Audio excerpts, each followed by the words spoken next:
Break के बाद रुक करेंगे मध्य प्रदेश और छत्तीसगढ़ बुलेटिन की ओर, जिसमें बात होगी धर्मजयगढ़ की, जहां करोड़ों की लागत से बन रहे कैनाल में भ्रष्टाचार की बात सामने आई है।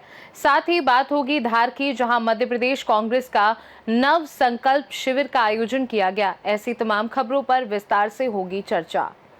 जल संसाधन संभाग धर्मजयगढ़ को 722.33 लाख रुपए की लागत से कापू तहसील अंतर्गत कुमता जलाशय के शीर्ष और नहरों का रिमॉडलिंग और लाइनिंग कार्य स्वीकृत हुआ था, जिसमें बाद में लगभग 5 करोड़ रुपए का टेंडर पास किया गया, जिससे क्षेत्र के किसानों को रबी खरीफ फसलों की सिंचाई के लिए कोई दिक्कत ना हो।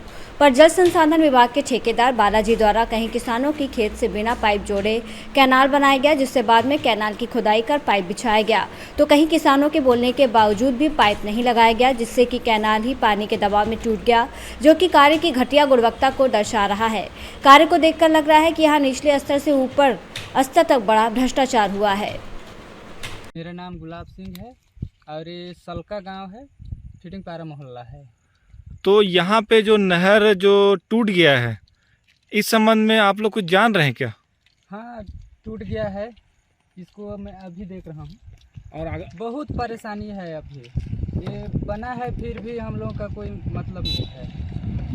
पानी आएगा नहीं आएगा, टूटा है, इधर तो पानी आएगा ही नहीं, टूट गया है। तो काम अच्छा से हुआ है? काम अच्छा से नहीं हुआ है। तो जब काम चल रहा था तब आप लोग थे यहाँ पे? हाँ, काम चल रहा था, थे वहाँ यहाँ, लेकिन उस समय हम लोग इतना ध्यान नहीं दिए। आप लोगों ने क्या देखा, कैसा काम हुआ है यहाँ पर? यहाँ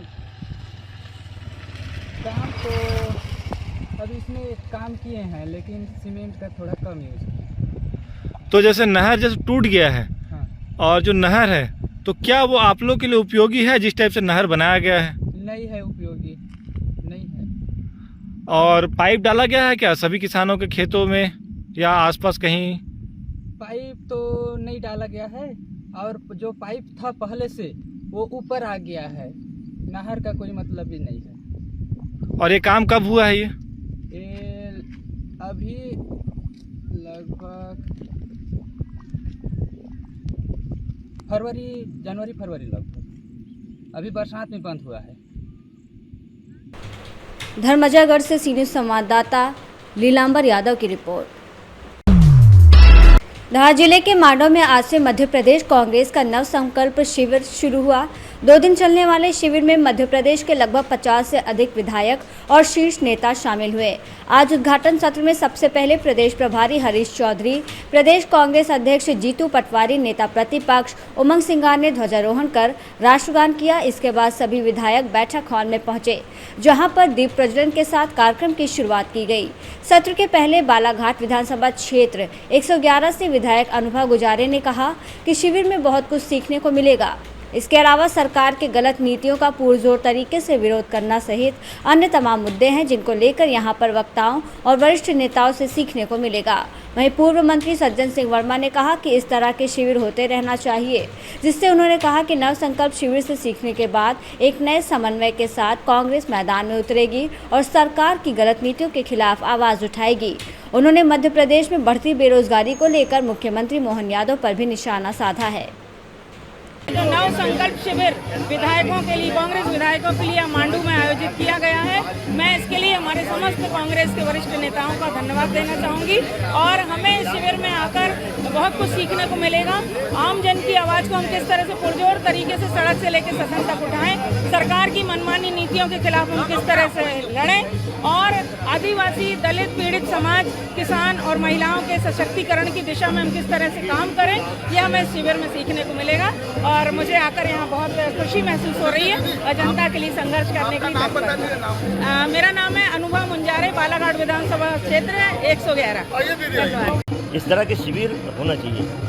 नव सर्जना हमने की अभी पूरे मध्य प्रदेश में, सारे जिलों में हमारे पर्यवेक्षक दिल्ली से गए, नया संगठन कैसे खड़ा हो वो कंप्लीट हुआ। अब नव संकल्प हमारे विधायक विधानसभा में किस तरह से परफॉर्म करें, कैसे जन विरोधी नीतियाँ जो बीजेपी की है।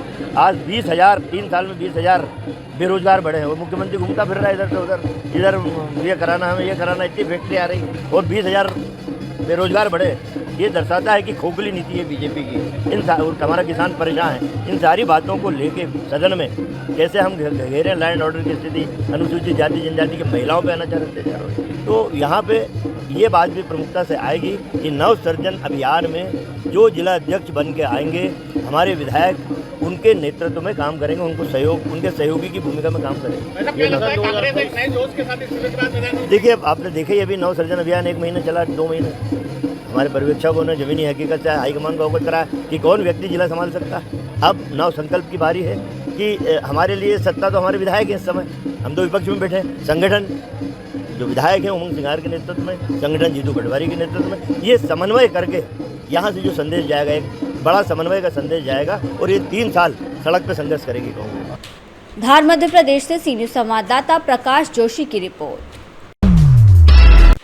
इंदौर के तलावली चांदा स्थित प्राचीन शिव मंदिर से बोलबम कांवड़ यात्रा का भव्य शुभारंभ हुआ, जिसमें हजारों शिव भक्तों की सहभागिता ने आस्था और श्रद्धा का अद्भुत दृश्य प्रस्तुत किया। विगत 18 वर्षों से श्री कांवड़ेश्वर सेवा समिति द्वारा आयोजित ये पवित्र यात्रा श्रद्धा, सेवा और सामाजिक संदेशों के सुंदर समागम का प्रतीक बन गई। यात्रा की शुरुआत महाकाल बाबा की महाआरती के साथ हुई और मार्ग हर हर महादेव के गगनभेदी नारों से गूंज उठा। धार्मिक गरिमा से ओतप्रोत इस यात्रा में महामंडलेश्वर नरसिंह दास महाराज, महामंडलेश्वर दादू महाराज, महंत रामेश्वर दास, रामगोपाल दास और मीना ठाकुर की गरिमामयी मौजूदगी ने यात्रा को और अधिक विशेष बना दिया। इस दौरान पुलिस प्रशासन द्वारा श्रद्धालुओं को नशे से दूर रहने की शपथ दिलाई गई, जिससे ये यात्रा सामाजिक जागरूकता का संदेश भी देने वाली बन गई। विभिन्न क्षेत्रों में उत्कृष्ट कार्य करने वालों को सम्मानित कर आयोजन ने समाज सेवा की प्रेरणा भी दी। यात्रा संयोजक रितेश पाल ने बताया कि रविवार रात विश्राम सांवेर में होगा और सोमवार को यात्रा उज्जैन के लिए प्रस्थान करेगी, जहां मंगलवार को प्रातःकाल महाकालेश्वर मंदिर में नर्मदा जल से भगवान भोलेनाथ का अभिषेक कर यात्रा का विधिवत समापन किया जाएगा। इस यात्रा में बबलू यादव, पप्पू शर्मा, राजेश पांडे सहित हजारों श्रद्धालुओं ने सहभागिता निभाई। आयोजन को सफल बनाने में रितेश पाल, सुनील परमार, जीवन पटेल सहित अनेक शिव भक्तों ने सक्रिय भूमिका निभाई।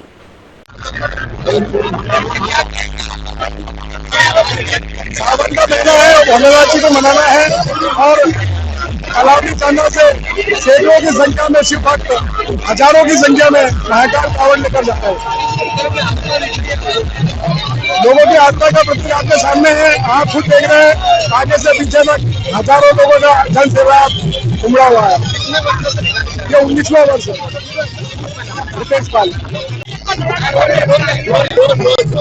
आज हम देख रहे हैं रितेश पाल जी के माध्यम से हर वर्ष एक यात्रा निकलती है, कांवड़ यात्रा आज की और नशा मुक्ति का संकल्प। क्या कहना चाहेंगे? बहुत सुंदर यात्रा और बहुत अद्भुत नजारा, और ये यात्रा में बिल्कुल ये जो नशा मुक्ति का रखा है, ये बहुत अच्छा अवसर है कि इससे आने वाली जनरेशन अच्छी नींव पे चले। युवा में बहुत जोश देखा जा रहा है, यात्रा को लेकर युवा बहुत अच्छे साथ देने वाले सभी को बढ़िया व्यवस्थित अच्छे लगे।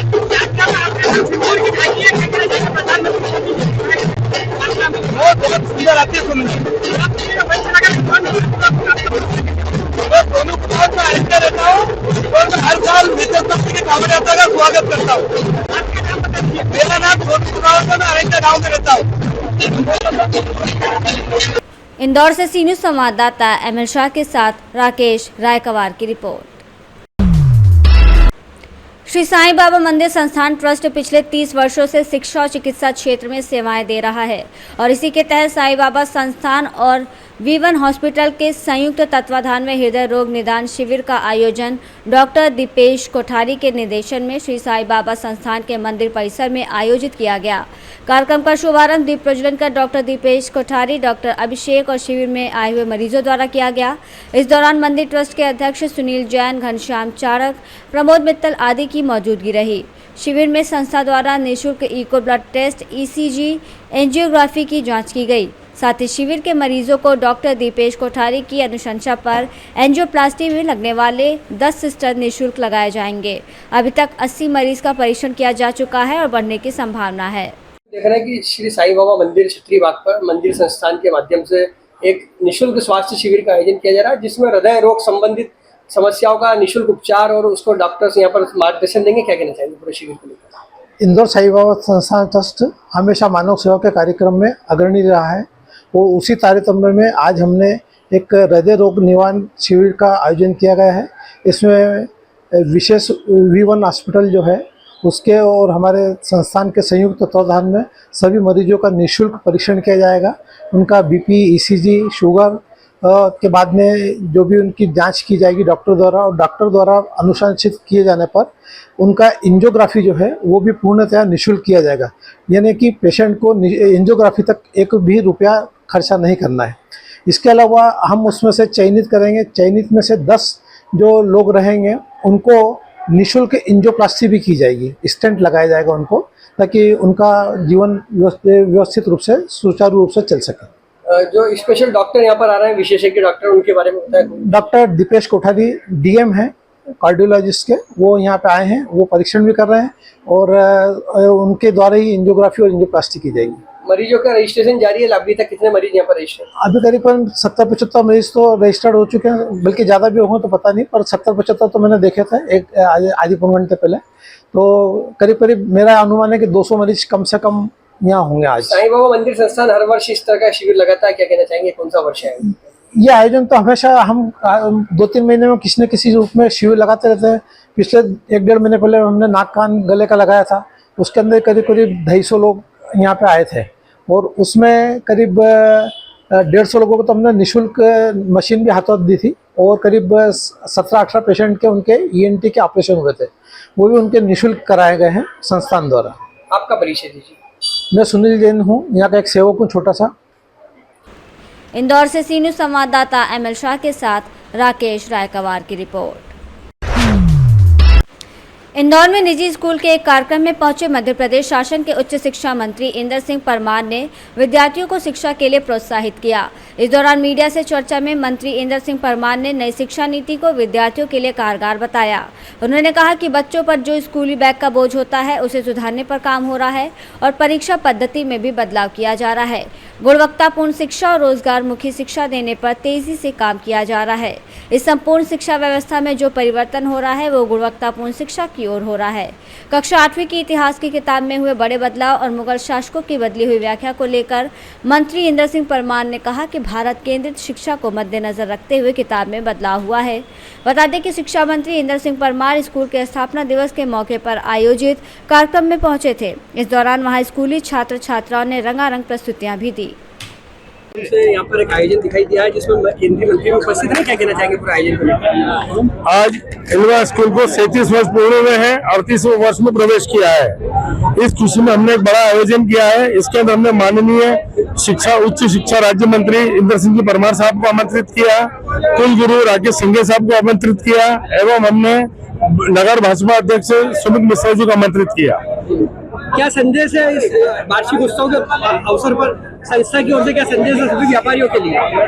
कुछ नहीं है, ये हमारे प्रोग्राम की सफलता हमारे व्यापारियों की एकजुटता का संदेश है। साथ में हमारे जो वरिष्ठ हैं जैसे हमारे अजीत जी ललवानी साहब, महेंद्र तुर्किया साहब, यशवंत जी कौशिक साहब, इस प्रकार से जो उन लोगों ने हमारे को गाइडलाइन देते हैं उस हिसाब से काम करते हैं और हम सब इतने इकट्ठे हुए, सारे व्यापारी इकट्ठा हुए हैं, ये हमारी बस सफलता है और इसीलिए हम समय समय प्रोग्राम इस प्रकार के आयोजित करते हैं। काफी लंबे समय के बाद व्यापारी एकता दिखाई दे रही है, एलवा एसोसिएशन की एकता यहाँ दिखाई दे रही है, क्या कहना चाहेंगे, किस तरह से एकजुट किया सभी को? देखिए साहब, बीती बातें बिसार दे, आगे की सुध ले, एकता में बल है। इस सिद्धांत को आगे रखते हुए हमने सबको इकट्ठा किया और सब लोग हमारे साथ है, पूरा बाजार हमारे साथ है। लिए किस तरह की योजनाएं तैयार है अभी आगामी वर्षों में? मैंने आज मंत्री महोदय से टिकलिंग लैब के लिए प्रार्थना की है, उन्होंने स्वीकार किया, उसके कार्य कार्रवाई प्रारंभ कर रहे हैं। इसके अलावा हम लोगों ने एडमिशन बढ़ाने के लिए नए नए प्रयास शुरू किए हैं और गत वर्षों के मुकाबले में इस वर्ष हमको ऐसा लग रहा है कि 25 से 30% इस साल हमारे स्कूल की संख्या बढ़ेगी। आपका परिचय? मैं जितेंद्र कटारिया, अध्यक्ष इंदौर लोहा व्यापारी एसोसिएशन। मेरे साथ में है धर्मेंद्र जी खंडेलवाल, सचिव इंदौर लोहा व्यापारी एसोसिएशन। दिखाई दे रहा है काफी अरसे के बाद में सभी व्यापारी एक जाजम पर दिख रहे हैं, क्या कहना चाहिए? बहुत दिनों बाद ये मौका पड़ा कि सभी व्यापारियों को एक मंच पे हम लेके आए। 38वें स्थापना दिवस के अवसर पर हमें ये मौका मिला। हमने सभी हमारे पुराने नए साथियों को जोड़ा और एक सफल आयोजन का हमने यहाँ प्रोग्राम किया। इल्वा एसोसिएशन की प्रगति के लिए भी चर्चा हुई है, क्या कहना चाहेंगे अभी? निश्चित तौर पे हम हमारे व्यापारी बंधुओं के लिए, हमारे एसोसिएशन के लिए कुछ ना कुछ नया करने के लिए प्रयासरत हैं और आगामी कुछ दिनों में आपको उसके ऊपर कार्य होता हुआ दिखेगा। आपका परिचय दें। मैं धर्मेंद्र खंडेलवाल, सेक्रेटरी इंदौर लोहा व्यापारी एसोसिएशन। ये इल्वा स्कूल 37 वर्ष पुराना स्कूल है, उसकी आज स्थापना दिवस है और बड़ी बात है कि व्यापार के लिए स्कूल नहीं चलाया जाता है। यहाँ के व्यापारी लोग उसमें धन देकर इसको प्रारंभ किया था, इसलिए समाज आधारित स्कूल है और मैं समझता हूँ ऐसी संस्थाएं समाज के लिए होती है, ये व्यापार के लिए नहीं होती, इसलिए मैंने उनको बधाई देने के लिए आ जाया हूँ। आपका क्या संदेश है सभी व्यापारियों के लिए? सभी व्यापारी इस प्रकार से अपने अपने जो पैसा बचता है कमाते हैं उसमें से कुछ पैसा शिक्षा के लिए अलग निकाले और उसमें से ऐसे शैक्षणिक संस्थान चलाए जिसमें गरीब बच्चे पढ़ सकें। कोई भी परेशान ना करे हमारे। इंदौर से सी न्यूज़ संवाददाता ML शाह के साथ राकेश रायकवार की रिपोर्ट। मध्य प्रदेश और छत्तीसगढ़ बुलेटिन में फिलहाल के लिए इतना ही। देश दुनिया की बाकी खबरों को जानने के लिए आप देखते रहिए सी न्यूज़ भारत।